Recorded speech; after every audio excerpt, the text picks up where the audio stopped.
பாமகவினர் மீது பெட்ரோல் குண்டு வீசப்பட்ட சம்பவத்திற்கு பாமக நிறுவன தலைவர் ராமதாஸ் கடும் கண்டனம் தெரிவித்துள்ளார். ராணிப்பேட்டை மாவட்டம் நெமிலியை அடுத்த திருமால்பூரில் பாட்டாளி மக்கள் கட்சியை சேர்ந்த இருவர் மீது விடுதலை சிறுத்தைகள் கட்சியை சேர்ந்தவர்கள் பெட்ரோல் குண்டுகளை சரமாரியாக வீசி தாக்கியதில் இருவர் உடல் முழுவதும் தீக்காயமடைந்து உயிருக்கு போராடி வருகின்றனர். இதற்கு பாமக நிறுவன தலைவர் ராமதாஸ் கடும் கண்டனம் தெரிவித்துள்ளார்.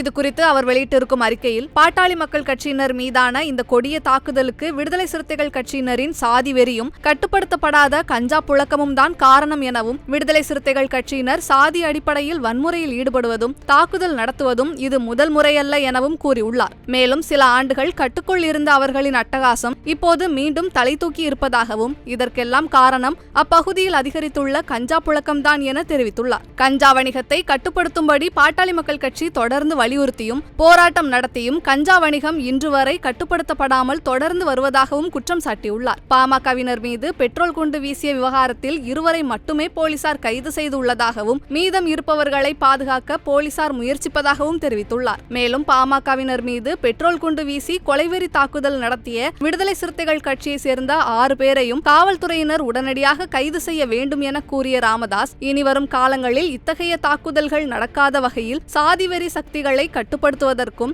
தமிழக காவல்துறை கடுமையான நடவடிக்கை எடுக்க வேண்டும் என தனது அறிக்கையில் வலியுறுத்தியுள்ளார்.